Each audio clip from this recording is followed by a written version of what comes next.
Quero cumprimentá-los na graça e na paz do Senhor Jesus. Estamos reunidos para conversar sobre um tema apaixonante e um tema muito importante para a nossa atualidade. Velhice. Essa palavra tem hora que dói, mas eu vim aqui para a gente conversar sobre velhice, mas eu quero apresentar outros olhares. Eu quero convidar vocês a conhecerem outras lentes, outros óculos, outra forma de enxergar. Nós acabamos de ler um texto bíblico. Eu quero convidar uma segunda leitura do texto bíblico. Aquele lá, ó. Mateus capítulo 6. E nós vamos ler então aqueles versículos. Olha o que diz. Os olhos são a lâmpada do corpo. Se os teus olhos forem bons, todo o seu corpo será cheio de luz. Se, porém, os teus olhos forem maus, todo o seu corpo estará em trevas.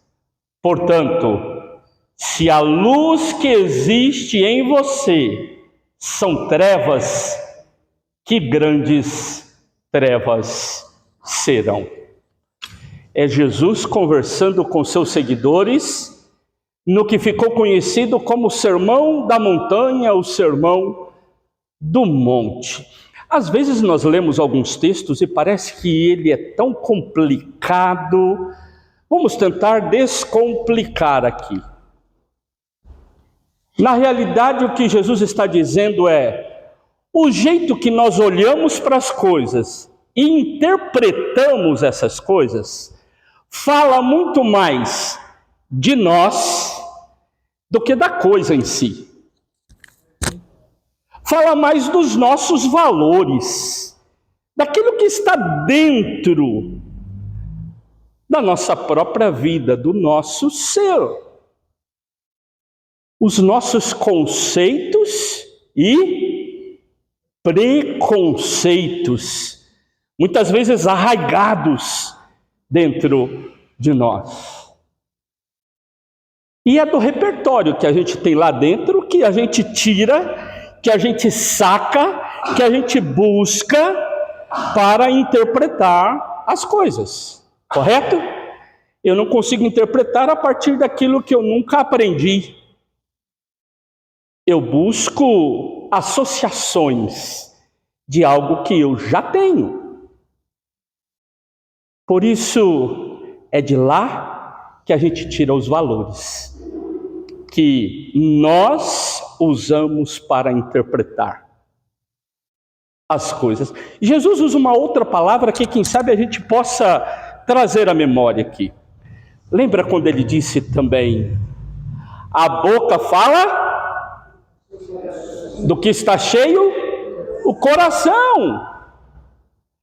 A gente só consegue tirar aquilo que foi posto. Quem dera a gente pudesse sacar da conta um dinheiro que nunca colocou, né? Se sacar, depois tem que pagar com juros, não é isso? Agora, nós precisamos de ter algo em conta para poder sacar. Jesus diz: é necessário tirar de dentro de nós aquilo que vai sair pela boca, as nossas ideias. Vocês já ouviram essa parábola dos 6 cegos sábios? Alguém já ouviu? Conta-se que lá num lugar distante chegou um elefante E eles nunca tinham visto um animal daquele tamanho e queriam saber o que é um elefante. E foram procurar os sábios, cegos, conhecidos da comunidade.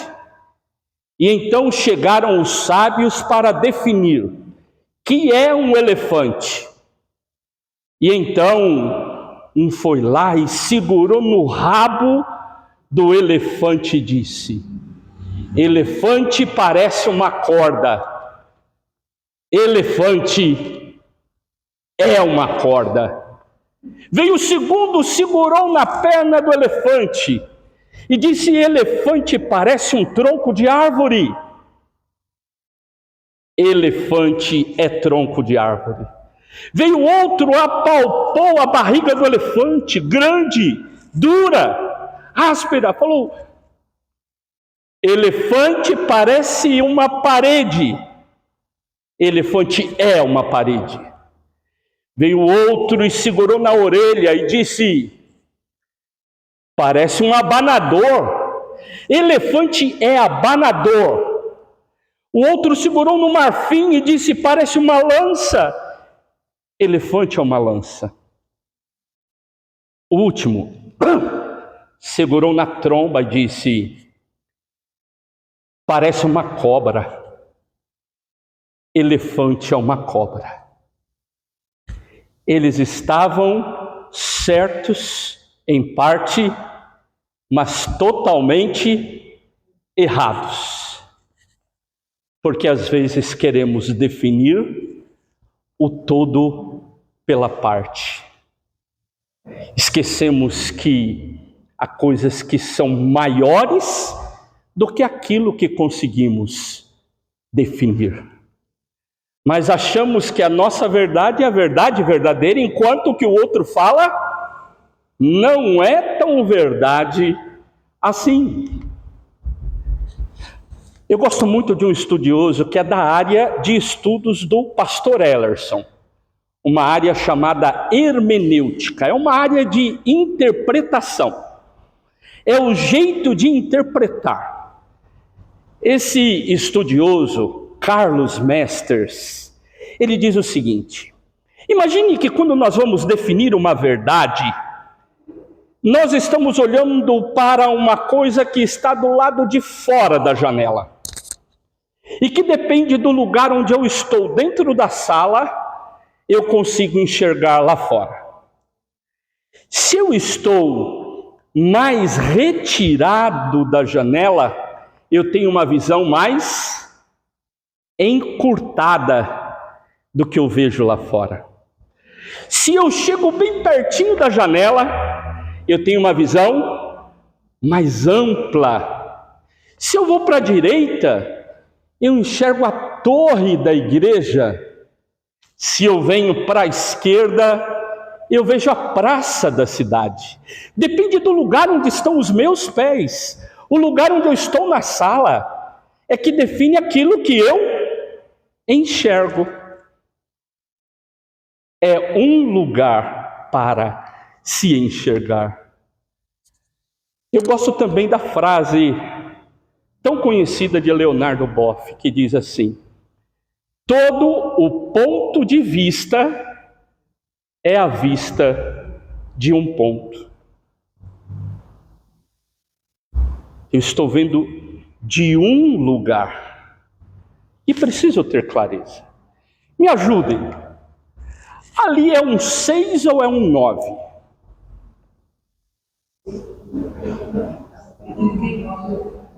Depende?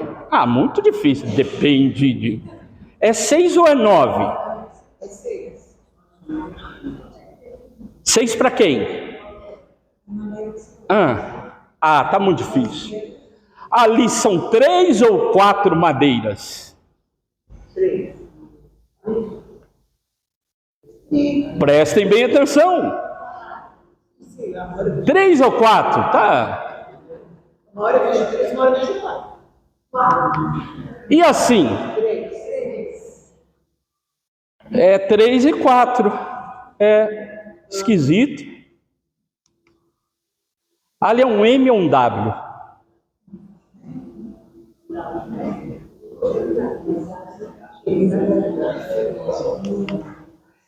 É um B ou é um Q?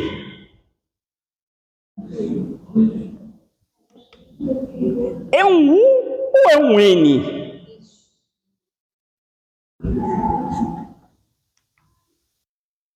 Já pararam para pensar que uma pessoa numa ilha querendo ser salva, ela aguarda um navio se aproximar, uma embarcação, e ela está louca para sair dali. Mas se uma pessoa estiver à deriva no mar, buscando terra firme, terra seca, tem outro lugar. E se a gente falar, é só trocar eles de lugar, dali a pouquinho os dois vão querer voltar, e depende do lugar onde se está. Já viram a figura desse homem bravo? O que você acha? Ele é bravo, é sorridente? O que ele é? Na sua visão.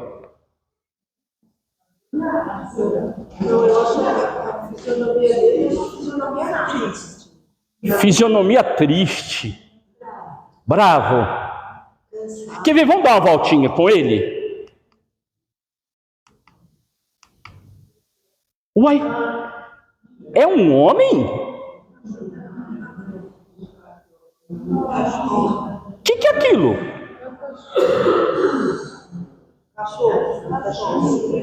Um cachorrinho roendo um osso?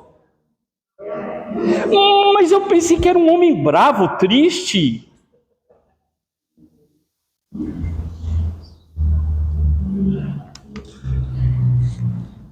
Tem um livro religioso dos judeus chamado Talmud. Lá tem uma frase muito legal, muito fantástica, que diz assim: não vemos as coisas como elas são, vemos as coisas como nós somos. Interessante, né? Não vemos as coisas como elas são, vemos como nós somos. Quer ver? Eu vou convidar um amigo para ajudar a gente a entender um pouquinho. O rinoceronte pintor. Conseguem ver ali o trabalho dele? Ele sabe desenhar muito bem paisagens. Ele desenha paisagens de um jeito fantástico. Está conseguindo ver as paisagens? Ou está muito claro?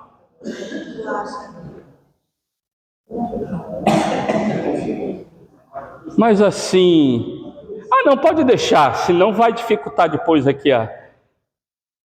Mas parece que tem um detalhe em cada lugar que ele desenha esquisito. O que é?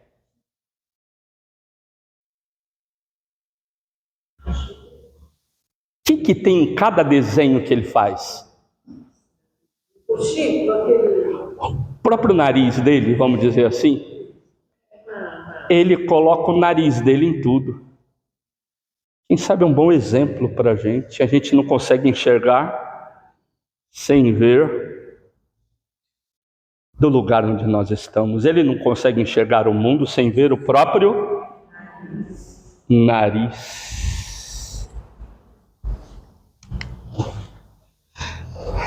Nós vivemos um tempo difícil, estamos em ano eleitoral, vai ser mais difícil ainda, onde as pessoas definem suas verdades, colocam as suas leituras numa rede social e começa-se às vezes a agredir uns aos outros sem tentar entender o que o outro está falando, e já não importa o que é certo ou errado, o que é verdade ou o que é mentira. Inclusive nasceu há poucas décadas uma expressão interessante, que essa expressão aqui, pós-verdade. Já não importa se aquilo que está falando é fatídico ou não, é factual, aconteceu. Não, a ideia me agrada, então é verdade, eu concordo. Quantas brigas acontecem Quantos desentendimentos, não sei na sua família como foi, anos atrás, alguns natais, se tinha gente com o relacionamento trincado, machucado, por causa de olhares diferentes, interpretações diferentes do mundo. Esse estudioso aí, o nome dele é complicadão, Zygmunt Bauman, olha, ele disse que a gente vive num mundo que é rápido demais. E tudo aquilo que é rápido a gente tem dificuldade de acompanhar o processo, não é isso? Quando são muito rápidas as coisas, a gente fala, peraí, vai mais devagar, espera. E esse mundo rápido, acelerado, faz com que a gente tenha um jeito de olhar para a nossa caminhada. Até a tartaruguinha lá, ó. Ela vai rápido, ela tem que se virar, acho que ela trabalha no Kita, no iFood, né? Tem que ir rápido, porque o jeito de fazer as coisas mudou, não mudou? Você lembra como era a sua adolescência? Como é a adolescência do seu neto? É diferente? Eu preciso da ajuda de vocês agora. Ah, como eu preciso. Eu preciso que vocês me ajudem a interpretar um pouco. Vamos olhar para o passado?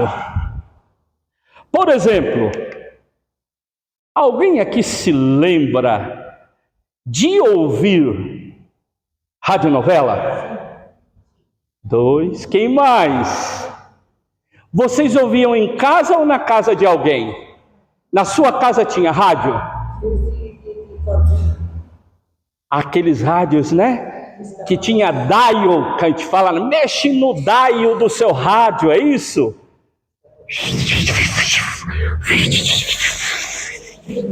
Assim? Na sua casa teve TV desse tipo? TV de tubo? Agora pergunta quem não quer calar. Quem chegou primeiro em casa, você ou a televisão? Ah, pastor Ellerson, olha aqui. Muita gente chegou antes da televisão na sua própria casa. A televisão chegou, alguns, quem sabe, já eram crianças, adolescentes, ou tiveram a primeira televisão quando casaram. Que coisa interessante, né? A televisão ficava onde? Na casa do vizinho às vezes, mas e na nossa casa? Onde? Na sala. Eu acho que é o lugar onde a gente não vê mais televisão nas casas, é na sala. A maioria das casas, cada um tem televisão no quarto e na sala ninguém vai para lá. Muitos lugares, tem gente que tem até na cozinha. Qual que é o nome daquele aparelhinho lá em cima? Estabilizador. Não. É um negócio que tem que mexer para UHF. Esse UHF era para lugares onde não funcionavam os canais lá. Plec, plec, plec, plec, plec. Você tinha que pegar ali e colocar um outro aparelho. Era uma outra forma de sintonizar. Agora sim, vamos pensar. Aquilo ali é uma coisa que facilitou a vida demais da conta, né? Você é da época em que você era o controle remoto da casa? O pai falava assim, troca de canal lá. Muda de canal lá. Como mudou as coisas, gente? Aí sim, o que é aquilo? Estabilizador. Estabilizador, porque as nossas televisões eram a válvula, não é isso? Lembra, queimava a válvula, a gente levava para consertar. E como oscilava muito a energia elétrica, era necessário estabilizar. senão queimava a televisão. Está conseguindo lembrar de algumas coisas lá da sua infância, adolescência? Essa expressão rebobinou te leva a lembrar de alguma coisa? Lembrar do quê? Fita de videocassete, não é isso? E a gente, quando queria assistir filme que não estava em canais, a gente ia em que lugar alugar filme? Na locadora. E a pessoa que trabalhava na locadora perguntava para a gente o quê? Rebobinou. Se não rebobinasse, o que acontecia? Pagava multa. Você é da época do rebobinou. Olha lá. Se falarmos para os nossos netos, os adolescentes, ou até jovens de 20 e poucos anos, a expressão tão conhecida nossa, vira o disco, eles vão olhar, oi? Por quê? Eles não conheceram o disco de vinil. Você teve vizinho que ficava ouvindo a mesma música? Ouvia a mesma música. É a segunda música do lado A. A gente até brincava, vai furar o disco assim. Vira o disco, muda um pouco. Mas só quem viveu isso. Vira a fita, mesma coisa. Se você falar para um adolescente, vira a fita, se ela tiver de tiara, ela vai falar: fita? Que é isso? Mas a gente lembra muito bem. Lembra? A gente até gravava a música do rádio. Comprava fita virgem, gravava. Aqui em São Paulo, acho que era a Transamérica, ela tinha um programa que era dose dupla, acho que era. Você escutava música e aí tinha até o jingle, tinha as vinhetas lá no meio, mas da segunda vez eles tocavam a música inteirinha sem nenhum outro barulho, se você quisesse gravar a música. Olha que coisa interessante. Se você mostrar para um jovem juvenil uma fita e uma caneta e falar, relacione. Para que servia a caneta? Para voltar, para rebobinar. Quantas fitas nós não perdemos porque o gravador mastigava a fita? E quando mastigava a fita, tirava com cuidado, tentava arrumar. Ou às vezes estourar. Você chegou a colocar durex? Emendar com durex. A gente fazia isso. Mas olha só, quanta sabedoria. Ou se não, a gente gostava, se o disco ficava rodando de um lado só, a gente também na fita tinha isso, não tinha? Como que era? Eu gosto da terceira música do lado B. Aí eu desligava e eu queria ouvir de novo a música. Mas e hoje, os filhos e netos têm acesso TV por assinatura, Spotify, tudo quanto é tipo de programa, com um toque na telinha do celular, com uma internet. É muito diferente ter que ir na casa do vizinho ouvir radionovela e ter um celular onde eu estou indo para a escola, dentro do carro, meu pai e minha mãe dirigindo e eu assistindo minha série. Diferente esses mundos. Quando a gente tinha que pesquisar, a gente ia onde? Qual que era o sonho dos pais? Era dar para os filhos uma Barça. Pastor Ellerson, lá na porta. E a Barça era o sonho de consumo, porque era a enciclopédia mais completa que a gente tinha. Hoje, qualquer coisinha, Google, dá uma googada. Mas Google é pra gente que é há muito mais tempo usuário, porque hoje muita gente já conversa com o Gemini, não é isso?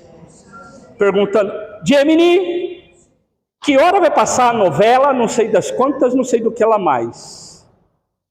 Pip. Aí vem lá, sua novela passará às 20 horas no canal, não é isso? Gemini, eu estou meio chateado hoje. Ele conversa. Trabalho de escola tem N aplicativos de inteligência artificial. Um bem conhecido nosso é esse aí, o ChatGPT. Faz pergunta e ele já faz a pesquisa. Se você falar isso daí para um adolescente, ele vai ficar... Caiu a ficha? Isso aí. Caiu a ficha? Só sabe o que significa caiu a ficha quem? Você se lembra? Ligação local, ligação DDD, 3 minutos. Se tivesse faltando alguns segundos para a ficha parar de funcionar, fazia um barulhinho, a gente tinha aqui. Gente, e o jeito que eles embalavam aquelas fichas para a gente descascar aquilo, tinha vez que era complicado, não era? A pessoa estava com o negócio aqui. Como que eu vou fazer? Eu preciso da ficha logo. Você teve esse telefone em casa, não teve esse tipo de telefone de disco? Tinha gente que teve pessoas que tiveram a oportunidade de investir em linhas telefônicas e até alugava, não era isso? Mas, gente, era caro o pulso telefônico. E não era como hoje, a internet livre que nossos filhos têm, netos. E aí, o que os pais tinham que fazer para a gente não ficar usando o telefone direto? Você imagina falar para um adolescente que colocava cadeado num telefone? Bloqueava o disco. Isso aqui era o sonho de adolescentes, crianças, ter um videogame Atari. Isso aqui há 40 anos atrás, na casa da vizinha. Então quem era mais afortunado tinha, a molecada ia na casa do vizinho. Se você mostrar isso daí para um adolescente, para um jovem, será que ele sabe o que é? O que é aquilo ali? Quem conseguiu definir o que é? Filme fotográfico. Gente, como é que era tirar foto antigamente? Era um parto, não era? Porque a gente não podia perder a pose, não era isso? Esse filme de 12 poses. E não era igual no celular hoje que a gente faz assim, uma posição só, você vai olhar no celular, tirou 10 fotos iguais. Antes aí tinha que ser cuidado. E aí ficar assim, menino, fica quieto, não mexe, vai tremer. Não quer perder. Às vezes, por causa de um erro, uma bobeira, queimava o filme. A gente perdia. Descobria que não conseguiu registrar direito na hora que levava para revelar. É isso mesmo? que acontecia? Olha o tipo de câmera que a gente tinha antigamente. Se você chegar num adolescente e falar assim, e aí, já lambeu um selo? Ele fala, ele não tem ideia do que é lamber selo. Mas eu e você devemos ter lambido bastante selo, hein? A gente escrevia carta. E não vem me dizer que a gente ia lá abrir a torneira da cozinha para pingar 2 pinguinhos no selo para colocar na carta. A gente pegava e fazia assim.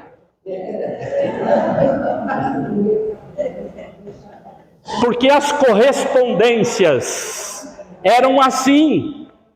E a gente escrevia, tinha um tempo todo para chegar, a pessoa ler, resolver responder, mandar de volta.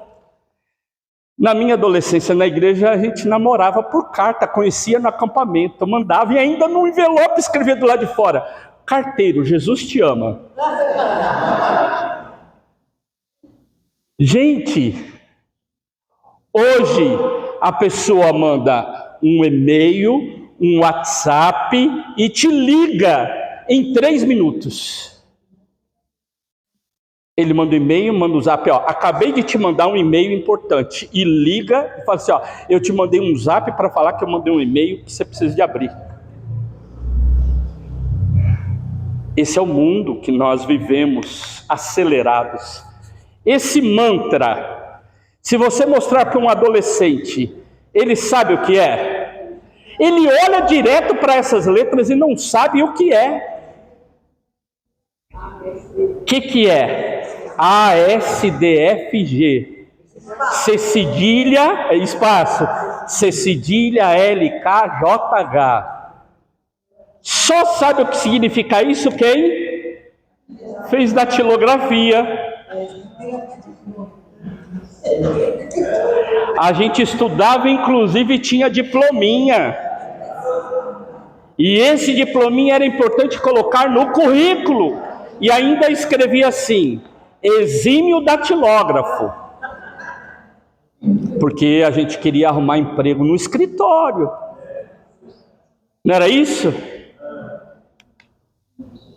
Olha os tipos de máquina de escrever.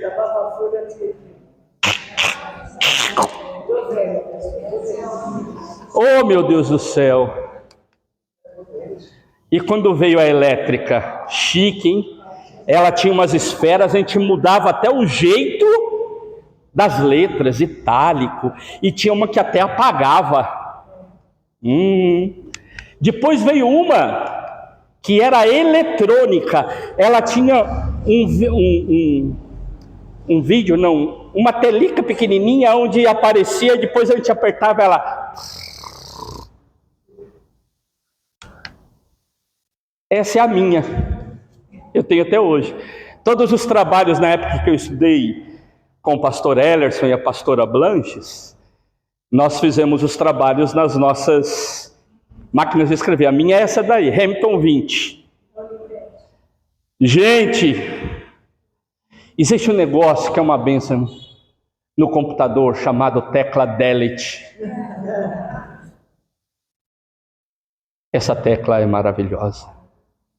Porque não tinha tecla delete. Olha o nosso delete do passado. Só que quando a gente começava a passar, melecava. Ou porque ia com aquela tinta, ou às vezes com um papelzinho. Tinha professor, nós tivemos um professor. Zé Carlos foi pastor aqui? Não. Zé Carlos de Souza? Ele era enjoado com os trabalhos da gente. Então você errava lá no finzinho da folha, você tinha que começar tudo de novo. É processo. Lembram dos primeiros computadores que a gente trouxe para casa? XT, essas coisas assim. Quem lembra disso? O que é isso? Fazer prova com cheirinho de álcool. Qual que era a primeira coisa que a gente fazia com o papel quando a professora entregava? As professoras cedinho na escola já chegavam meio assim na sala.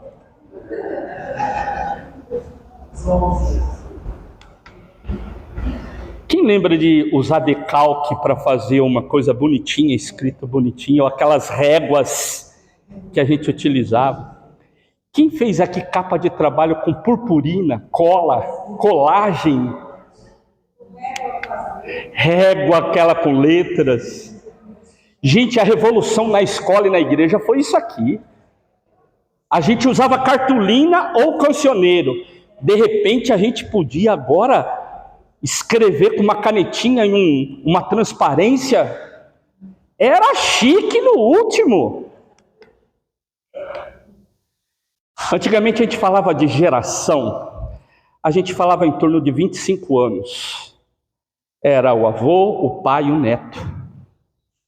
De 50 anos para cá, a geração não é contada mais a partir da hereditariedade, ela é contada a partir da tecnologia. E a tecnologia rápida faz com que muitas gerações estejam convivendo juntas. As pessoas estão sempre ocupadas. Você quer marcar alguma coisa com alguém e falar: eu tenho médico, eu tenho que visitar meu filho, eu vou na igreja, eu tenho reunião, meu trabalho está... É difícil, sempre ocupadas. A máxima do tempo é dinheiro, é forte demais nessa sociedade em que nós estamos. A agenda sempre lotada. Acostumamos tanto com esse ritmo, da vida moderna, que a gente vive numa velocidade estonteante. Tem hora que é uma enfermidadezinha que acaba nos parando, porque a gente não consegue parar. A gente vai num restaurante e não tem mais paciência de pedir um prato à la carte. E se começa a demorar, fala: vai demorar muito? A gente gosta de ir no self-service, ou como diz o caipira, no serve-serve, e lá já sai colocando. Alguns saem beliscando. Eu sou daqueles que, enquanto está servindo, dá uma roubadinha. E se tiver torresmo, é o primeiro que eu roubo. Lanche rápido. A gente para numa janelinha, pede, na outra paga, na outra pega, não é assim? A gente pede a pizza e a primeira coisa é falar: vai demorar muito? Hoje, com esses aplicativos, gente do céu, você acompanha tudo. Você pede, aí fala assim, não é motorista, o seu pedido está sendo preparado, aí depois o motoqueiro, não é motoqueiro, o carregador, sei lá, entregador. O entregador está se dirigindo, depois ele já chegou, ele está a 20 minutos, 19 minutos, 18 minutos, 17 minutos, ele chegou. A comunicação hoje é rápida, gente. Se antes demorava, hoje é rápido. As formas que a gente tem de acesso às coisas são todas rápidas, muitos tipos de comunicação. O WhatsApp, então, tirou a paz. Não tem como esconder. Antigamente, você fazia de conta, tocou o telefone, eu não atendo, vai pensar: eu não estou em casa. Só que se a pessoa manda, o celular está com você, se você estiver em casa, estiver no supermercado, onde você estiver. As pessoas dizem: mas eu te mandei o WhatsApp. Eu já te mandei 17 WhatsApp, esse é o 18, você vai me atender? A gente vive nesse mundo corrido, várias gerações. Vai. Hoje todas essas gerações estão presentes.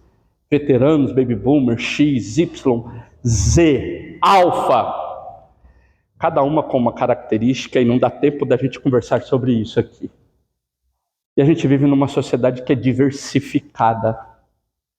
E a gente quer falar um pouquinho sobre isso aqui, Idadismo, etarismo, ageísmo. Tudo isso ligado à idade. Pode ser com idoso ou não. Pode ser um preconceito adolescente. Também pode ser usado isso, usado bem menos. Agora, quando a gente quer falar de preconceito aos idosos, já se utiliza de forma muito direta hoje nas literaturas. Velhismo, idosismo e aquele ali, ancianismo. São formas de preconceito às pessoas idosas. Lembram na época do corona, o tanto de meme que saiu daquele caminhão cata-véio? Como que trataram? Agora está um tal de memes sobre o velho aranha, já viram? Velho aranha, e colocando uma pessoa mais velha em cima da escada, fazendo alguma coisa, algum risco. É tratar o idoso como se o idoso não tivesse inteligência para decidir o que pode ou não pode fazer. Às vezes são teimosos, sim, mas não precisa de tratar dessa forma. Envelhecimento é diferente de velhice. E a gente precisa de conversar sobre isso. Porque envelhecimento é um processo. Você nasce e começa a envelhecer. Agora a velhice é o tempo que já passou. É o envelhecimento já lá na frente.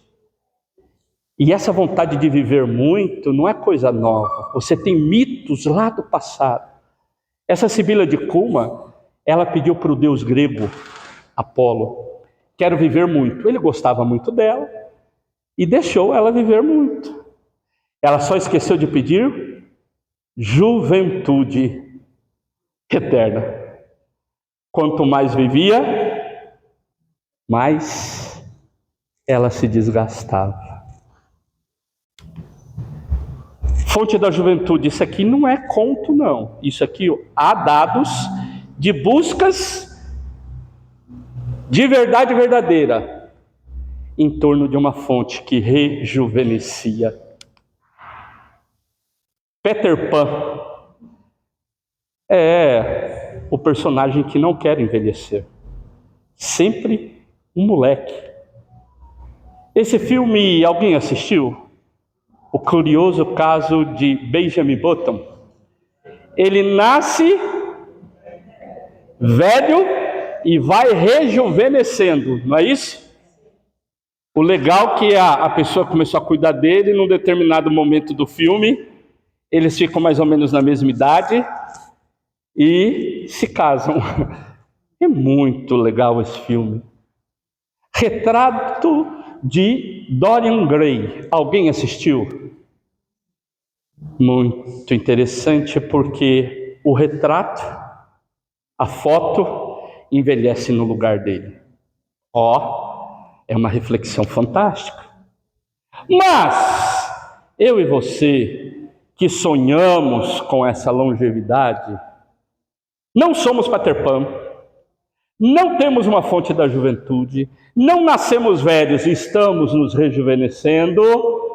O que a gente precisa de fazer é parar para tomar um chá, mas antes de tomar um chá, a gente refletir sobre essa época da vida. E o problema não está na palavra velho. Velho dói no ouvido, mas é a melhor palavra para retratar este tempo da vida. A gente tem preconceito porque do lugar da sala onde a gente olha lá na janela, lembram do que eu falei lá no começo? Nos ensinaram que essa palavra é feia, mas não é bem assim, porque acabamos substituindo a palavra velho por outras palavras e mantivemos o mesmo preconceito. Não basta dizer terceira idade, o idoso, a pessoa idosa, a boa idade. Não basta mudar palavras, é necessário mudar atitudes, porque nós vivemos numa sociedade de posturas gerontofóbicas, que tem medo de ser velho, quer viver muito e tem medo de ser velho, que tem preconceito à velhice, e só não vive muito quem morre cedo. Precisamos ter clareza disso. Eu acho essa frase do Cortella fantástico. Eu vou ler aqui para a gente. Ele diz assim: gente não nasce pronta e vai se gastando. Gente nasce não pronta e vai se fazendo.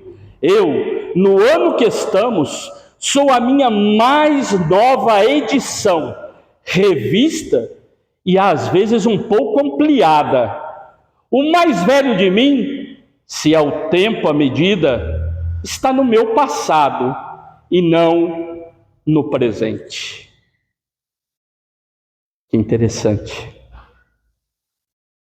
poder pensar de um modo diferente. A velhice tem hora que quer nos fazer vencer padrões. Sabe qual que era o padrão de beleza no século XVI? Uma mulher branca, branquela, muito branca e bem gorda. Porque quanto mais gordinha e branquinha, significava que era abastada. Não precisava de trabalhar no sol, nem gastava energia. Era filha de bacana.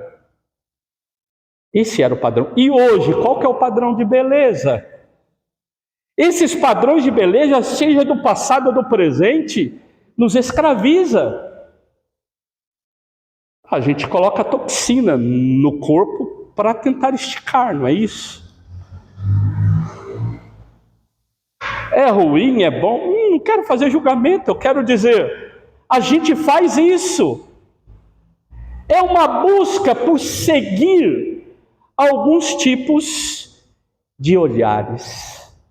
E esses tipos de olhares podem vir de várias áreas de conhecimento, ou pode vir do senso comum. Das áreas de conhecimento, a psicologia fala de um jeito, direito, a medicina, educação, sociologia, filosofia, história, vários tipos e vários olhares. Dentre eles, a geriatria é uma forma de olhar.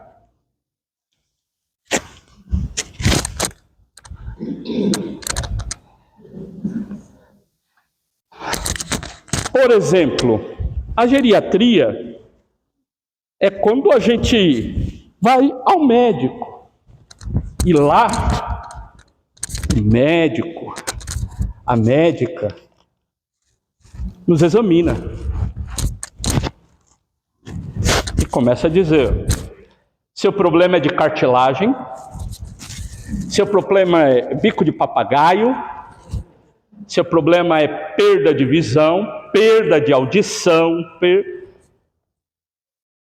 É uma área importantíssima, mas um lugar para se olhar para a velhice, e não o lugar.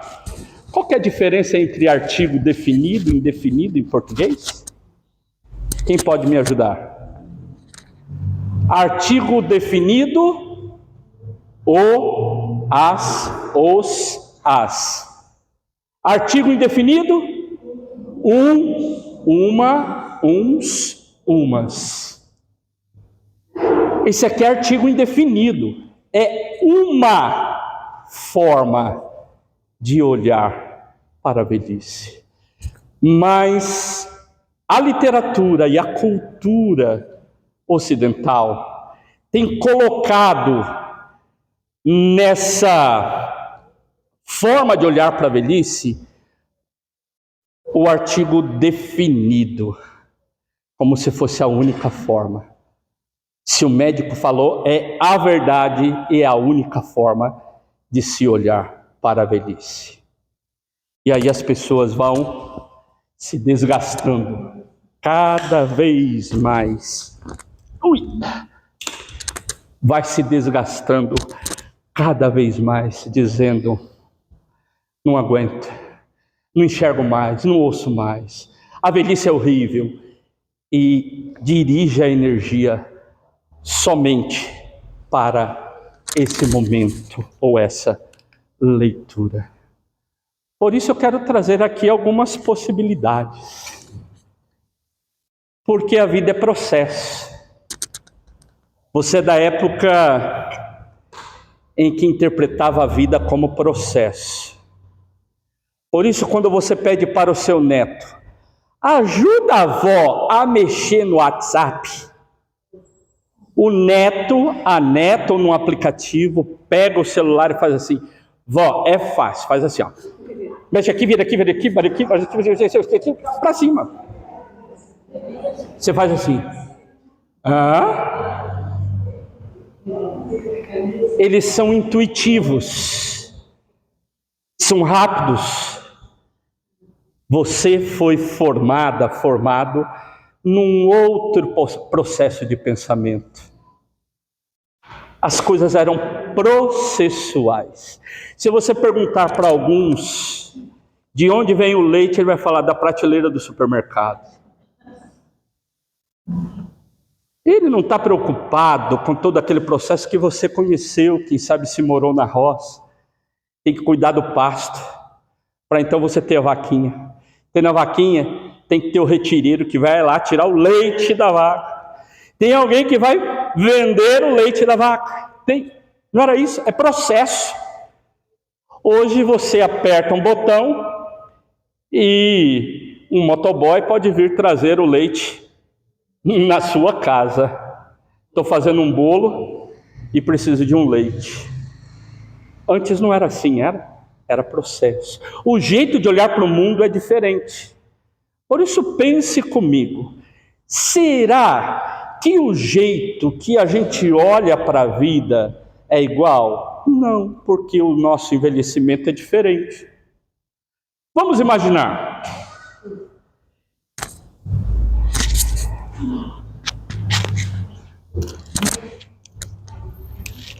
Será que a velhice do tiozão da lancha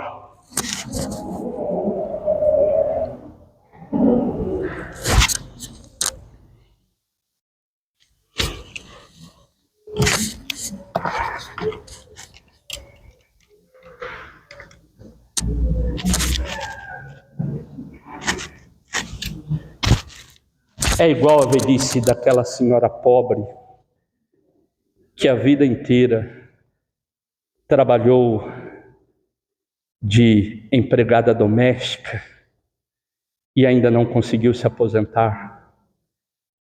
Mas os netos passam o dia na casa dela e ela tem que continuar fazendo faxina e cuidando dos netos? O jeito da velhice deles é igual?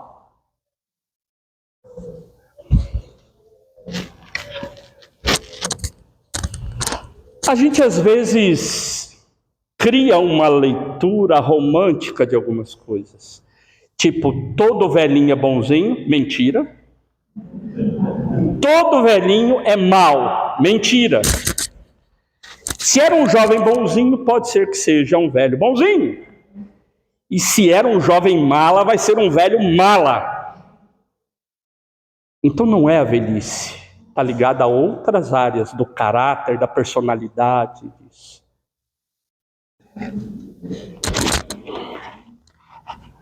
Tem pessoas que é como um ogro. Assistiram o Shrek? Tem gente que é desse jeito. Um ogro. Não é porque é velho. Porque se acostumou a ser daquele jeito. Então não vamos culpar a velhice. Será que a velhice de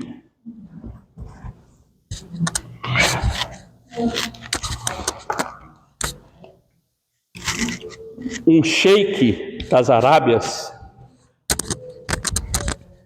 é igual à velhice das mulheres que fazem parte do harém dele?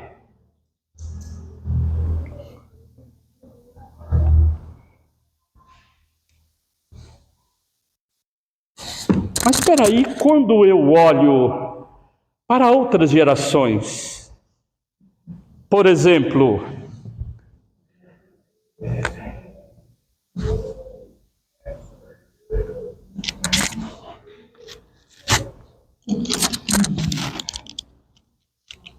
para uma geração abaixo da minha, e aí então eu acho que ele vai me compreender, mas ele não compreende. Sabe por quê? Porque ele não viveu aquilo que eu já vivi. Porque ele está vivendo a geração dele. Outras lutas e outras ideias.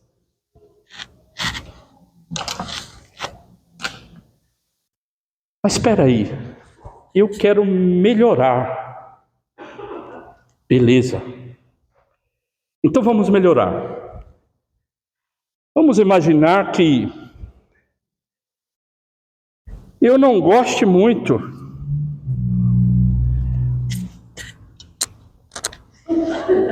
gostar da minha jogada, né?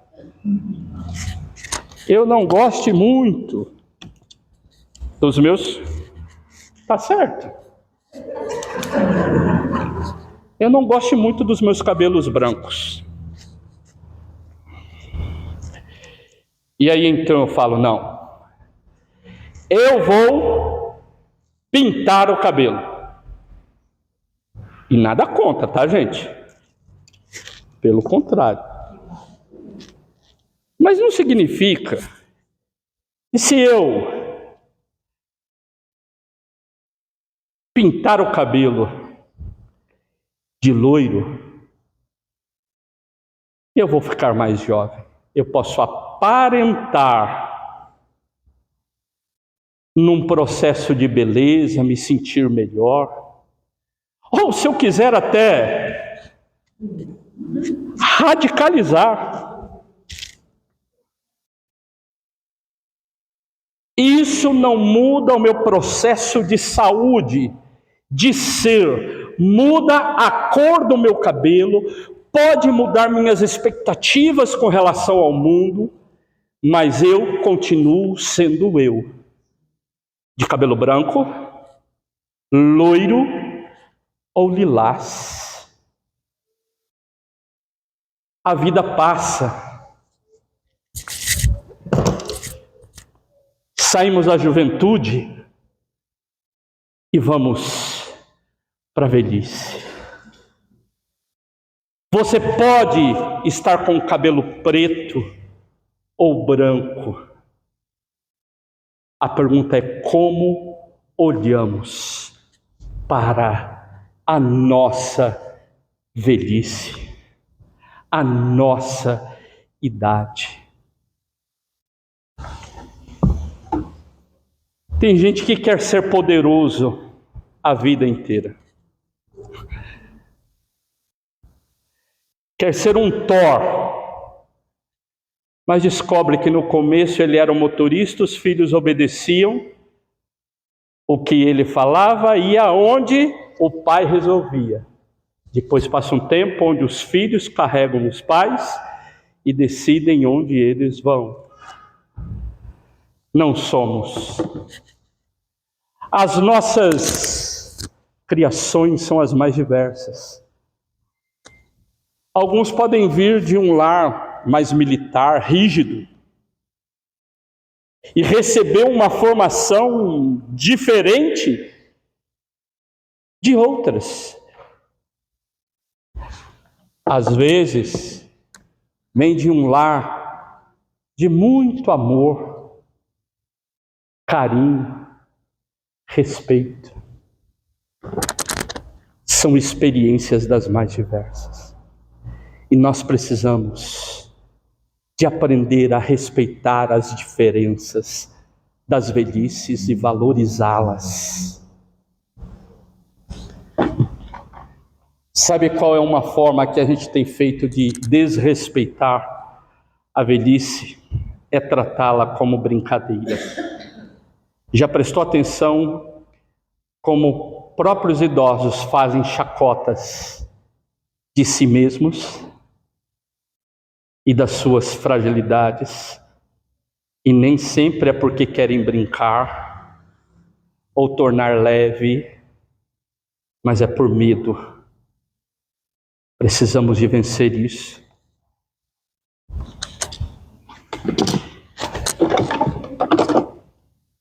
Ajudar o velho a ser velho é parar de infantilizá-lo. Infantilizar idoso não é carinho, é despersonalizar. Ele não é criança. Ela não é criança. Idoso e idosa é protagonista. E é isso que eu quero que a gente pense juntos. Por isso, num espaço de muitos idosos e idosas, eu quero dizer para vocês o seguinte: meu chamado é para você pensar sobre resiliência. Idosos resilientes com as fragilidades que a vida coloca, mas protagonista. O que é resiliência? Vou ilustrar. Resiliência é isso aqui, ó.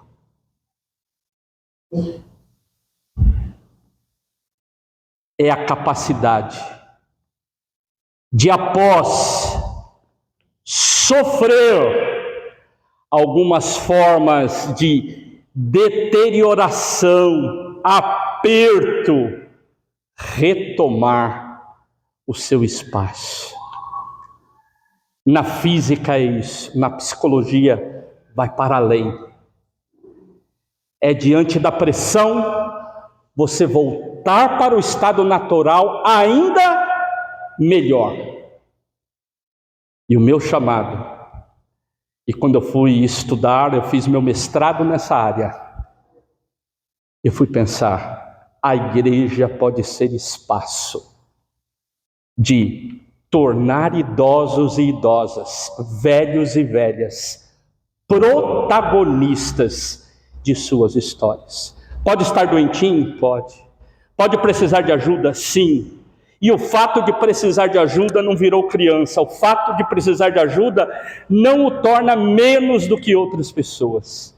Ele e ela são protagonistas. E eu quero caminhar para o final dizendo: você gostaria de ver esse tipo de símbolo arrumando espaço para você guardar o seu carro? Não. Agora, não fica melhor assim? Protagonista, gente bonita, vivida, experiência. Precisamos vencer esses estereótipos que colocaram. Simone de Beauvoir, ela fez um estudo sobre os idosos e disse: olha, quando os idosos são respeitados na sociedade, essa sociedade, ela é melhor. A Bíblia fala muito disso. Não temos tempo aqui, mas a Bíblia fala do respeito aos idosos, o ancião. Só não chega a velhice quem morre cedo.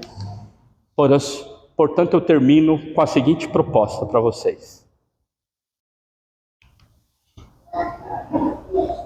Quando você se olha no espelho hoje, você pode ver algumas rugas que você gostaria de vencer.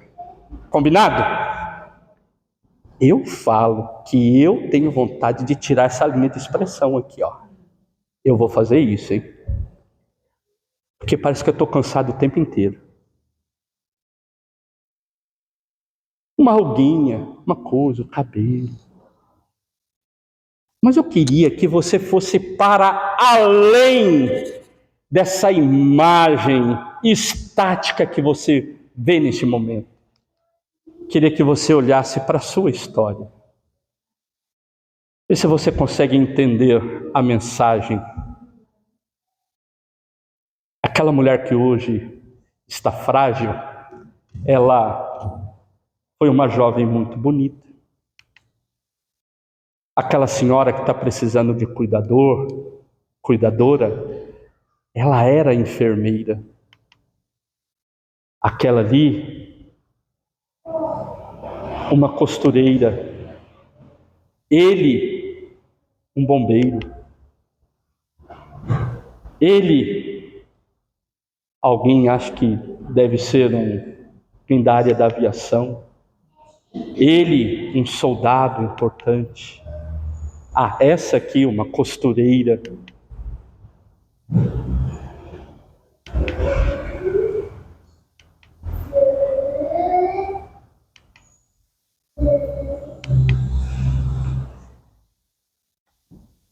Precisamos de respeitar a velhice do outro e respeitar a nossa velhice. Por isso, meu convite. Velhice, sim, é digna. Viveu muito, tem muita história. E nós queremos novos olhares sobre este tempo de vida. Olhares de respeito, de dignidade, de acolhimento, de amor. É isso que precisamos plantar na sociedade.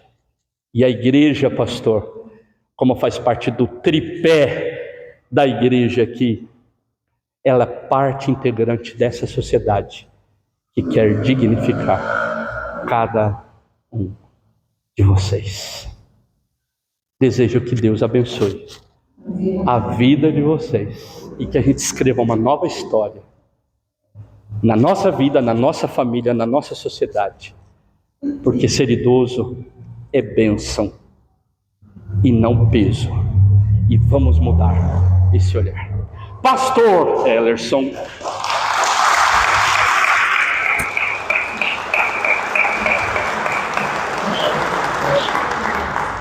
Eu trouxe 3 livros. Da última vez que eu estive aqui pregando, eu tinha um livro, lembram? Eu escrevi mais 2. E eu trouxe aqui.